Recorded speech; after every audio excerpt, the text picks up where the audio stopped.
Ever feel like you're just caught in a whirlwind of emotions sometimes? Or maybe wish you had a simpler way to get a clearer handle on, what's actually going on inside your head. Hmm. Today, we're taking a deep dive into a tool that, well, it might just surprise you with its quiet power. We're talking about journaling. Yeah, and we've gathered some really interesting articles and research here.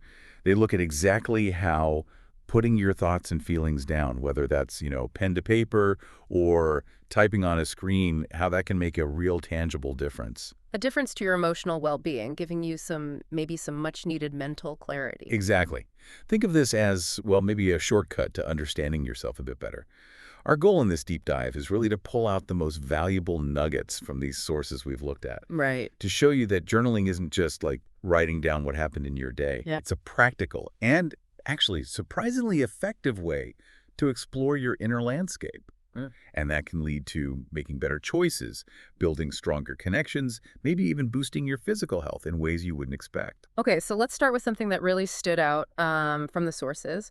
It's this idea that those emotions we sometimes try to just brush aside or ignore. They Yeah. don't just poof, disappear into thin air. Right, they linger. Apparently, these unacknowledged feelings can actually bubble up later, sometimes in ways we might not even connect back, Yeah. like unexplained sadness or bursts of anger, persistent anxiety. Stress, even physical aches and pains. It's like they keep tapping you on the shoulder, sort of, until you finally pay attention. That's a good way to put it. And what's fascinating is that becoming aware of these emotions as they happen seems to be, well, key to preventing those longer term issues. The idea is that when you allow yourself to actually feel and acknowledge an emotion right there in the moment, you actually help it release. Think of it like acknowledging a guest at the door.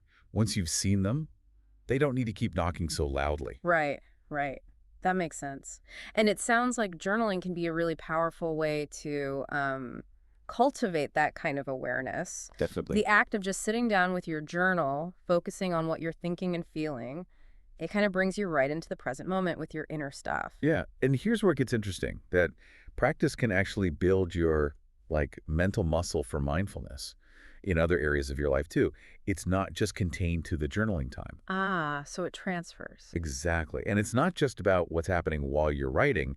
Journaling can also act like a mirror, helping you recognize patterns in your emotional responses over time. How so?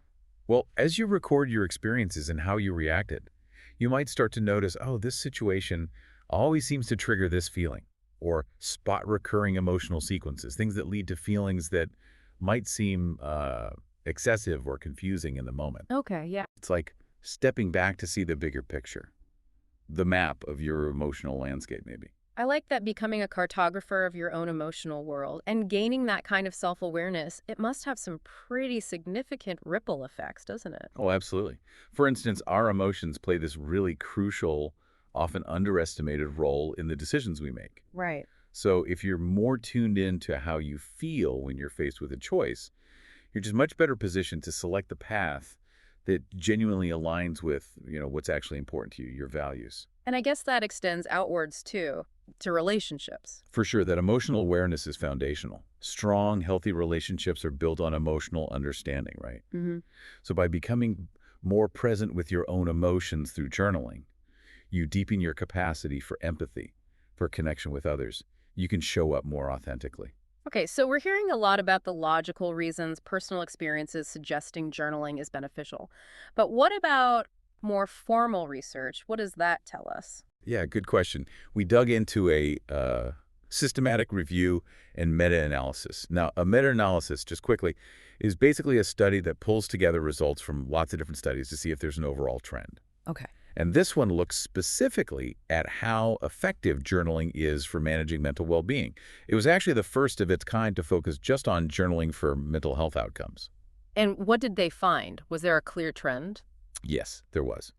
In simple terms, when they crunched all the numbers together, people who used journaling techniques showed a statistically significant average reduction in scores on measures of mental health compared to groups who didn't journal. Okay, statistically significant, so it's making a measurable difference. Exactly. It might not be a magic bullet, Mm. but the research strongly suggests that dedicating even a small amount of time to journaling can lead to tangible improvements in mental well-being.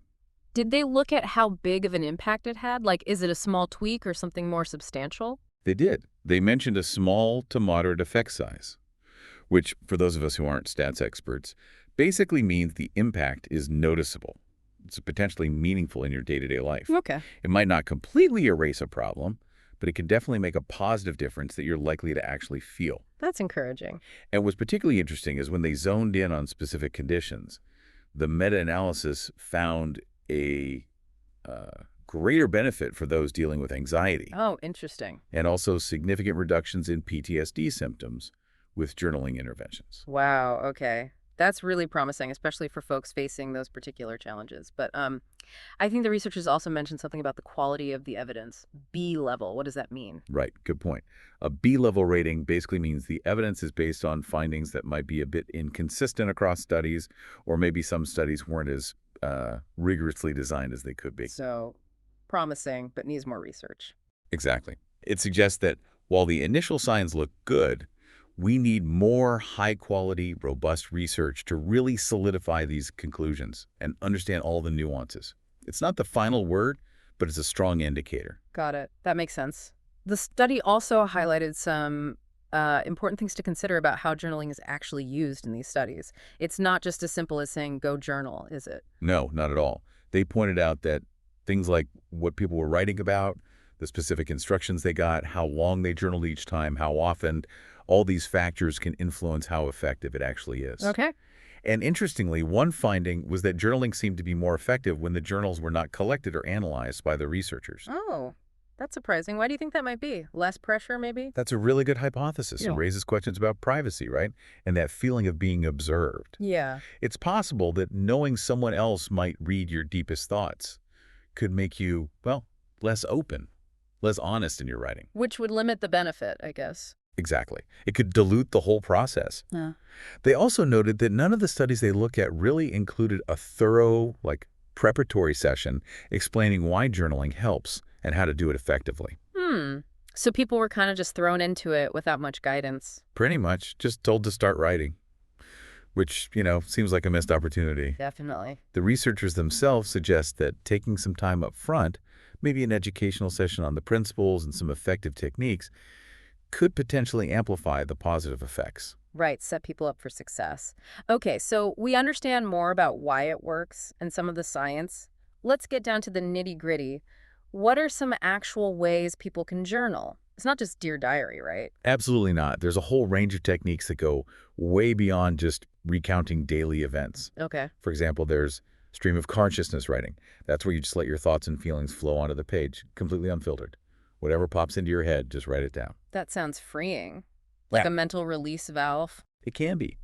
Then you have reflective journaling, where you maybe look back at past experiences and try to analyze them, draw some insights. Dialogue journaling is another interesting one. You actually write out imagined conversations, maybe with one of your own emotions, like talking to your anxiety, or even with other people. Oh, wow. Like writing a script? Kind of. Yeah. And for people who are more visual, there's visual journaling or art journaling, using drawings, colors, images, collages, stuff like that to express yourself instead of just words. I can see how that would tap into things Watts might miss. Yeah. Then there's creative writing, maybe fictionalizing experiences as a way to process them. Letter writing is another, addressing emotions or people directly in a letter, even if you never ever send it. The unsent letter. Classic. Exactly. There's also mindfulness journaling, which specifically combines writing with bringing your attention to the present moment. And future journaling, writing about your hopes, your desired outcomes, imagining how you'll feel then. That future one sounds powerful. Like manifesting, but through writing. Sort of, yeah. Connecting emotionally with your goals. There are even more specific techniques like the sprint writing, nonstop for a set time to just get stuff out. Using lists to organize thoughts. Lists, okay. Captured moments, where you describe the emotional core of a memory in detail. And again, those unsent letters keep popping up as a useful tool. It really feels like there's a flavor of journaling for just about anyone, doesn't it? It really does. And one particular type that got quite a bit of attention in the sources is expressive writing. Expressive writing. Okay, what's the focus there? This is where you zero in on exploring your deepest thoughts and feelings, specifically about traumatic or really intensely emotional experiences, not just day-to-day stuff, but the big things. Right. And this kind of writing seems to have some potentially significant health benefits. It really does. The research links expressive writing to a whole range of positive outcomes. Things like fewer visits to the doctor for stress-related issues, improvements in immune function, reductions in blood pressure, better mood, even reduced symptoms of depression and PTSD. That's quite a list, both mental and physical benefit. Exactly. And it doesn't stop there. They also mention potential social and behavioral pluses, like reduced absenteeism from work or school, people getting reemployed quicker after losing a job, Hmm. and even improvements in things like working memory and GPA for students. So it can impact performance too. Are there specific conditions where it's shown promise? Yeah, they listed several, like for individuals dealing with cancer, HIV, cystic fibrosis, chronic pelvic pain, even folks struggling with sleep. Okay. But it's important to note it's not a magic cure-all. Right, there were limitations mentioned too. Exactly. The benefits seem more limited for certain groups, Mm. like male psychiatric inmates, people who'd recently gone through natural disasters, or even just recent romantic breakups.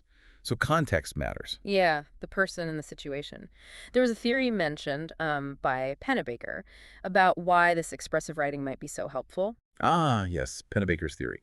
It basically suggests that when we go through something really tough, trying to actively suppress or inhibit the thoughts and feelings about it, well, that takes a lot of effort, mental and even physical energy. Like holding a beach ball underwater. Exactly. That constant inhibition creates stress on the body over time. Expressive writing, the theory goes, allows us to confront these experiences, put them into words, acknowledge the emotions. Mm. And that process helps reduce the need for that active suppression, that holding back, which in turn can lower overall stress levels. It's like giving a voice to the overwhelming thing can make it less powerful. That makes intuitive sense, giving form to it. So if someone listening wants to try expressive writing, what are the key practical tips? The main things are write continuously for a set time, usually 15-20 minutes is recommended, Mm-hmm. often for maybe 4 days in a row to start. Okay, consistency. Yes. And crucially, don't worry at all about grammar, spelling, punctuation, making sense. Just get the deepest thoughts and feelings out. No filter, no judgment. Right, the goal isn't perfect prose, it's expression. Precisely. Okay, let's shift focus a bit.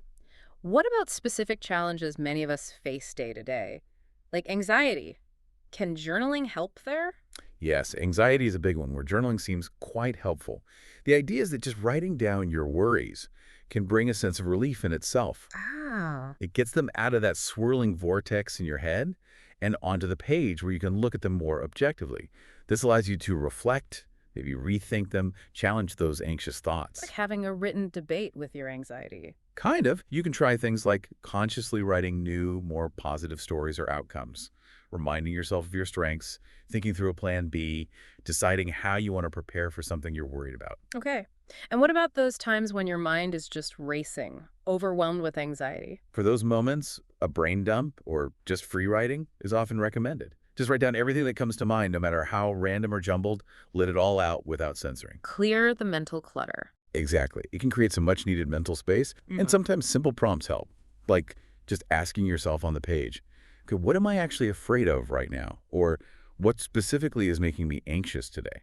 Naming it can take away some of its power, maybe. It often does. Now, something that surprised me a little was seeing journaling mentioned in relation to managing physical pain. How does that work? Yeah, it's interesting. The thinking is that journaling can help shift your attentional focus. When you're in chronic pain, your brain can become really hyper-focused on those pain signals. Right? Understandably, yeah. Journaling, especially if you approach it mindfully, can help strengthen your ability to direct your focus elsewhere, even for short bursts. This can help disrupt that cycle of negative emotions and rumination that often comes with pain and can actually make it feel worse. So giving your brain a different job to do, essentially. Pretty much. And it also provides an outlet for the frustration, the sadness, the anger that often accompanies chronic pain.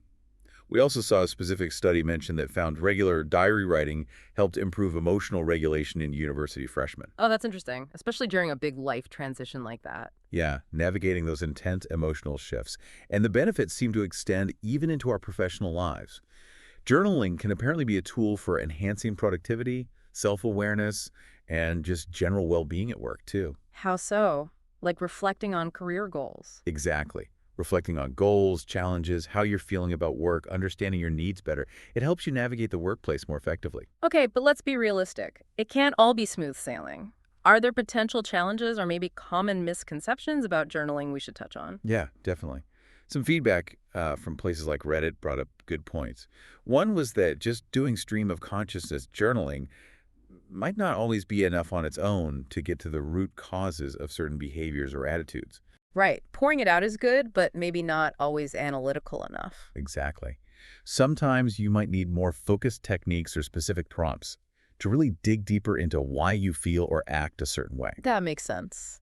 Another point raised was that sometimes journaling can feel overwhelming or like what you're writing doesn't make any sense. It felt messy. Yeah, I can imagine that feeling. And it's really important to remember, this is a personal process. There is no right or wrong way to do it. Sometimes just the act of getting it down is beneficial, even if it doesn't feel neat or insightful at the time. So permission to be messy. Absolutely. And another key thing is consistency. Even short bursts, regularly, say 5–10 minutes a day, are often way more effective than trying to do a marathon session once a month. Little and often beats infrequent big efforts. Generally, yes. And if traditional pen and paper isn't your thing, Yeah, what if writing feels like a chore? totally fine. There are alternatives. Stop. Typing on a computer or a tablet, using an audio recording app on your phone to just speak your thoughts. Oh, like a voice memo journal. Exactly. Or even recording video entries if that feels more natural. The key is the act of exploring and expressing yourself.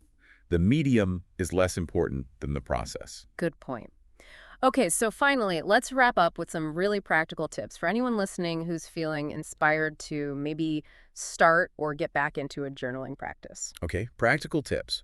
First, try to set aside a consistent time, even just a few minutes. Make it part of your routine, like brushing your teeth. Build the habit. Exactly. Second, when you do write, try to write continuously for your chosen time. Let go of that inner editor. Don't worry about grammar, spelling, making it perfect. Just keep the pen moving or fingers typing. Right.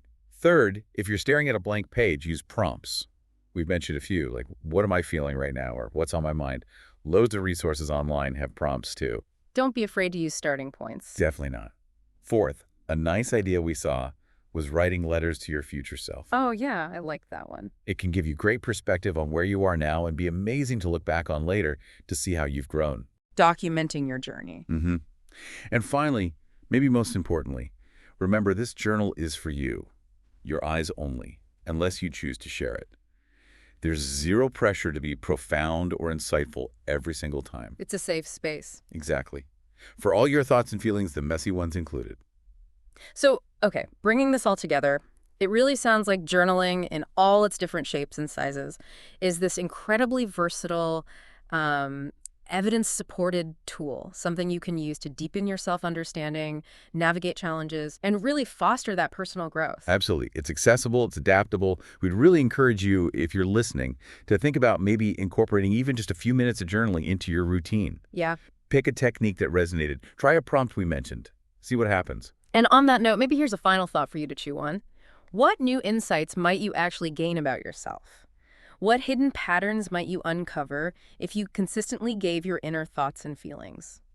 Well, a dedicated private space just to be heard. It's a question that might be worth exploring, perhaps on the pages of your very own journal.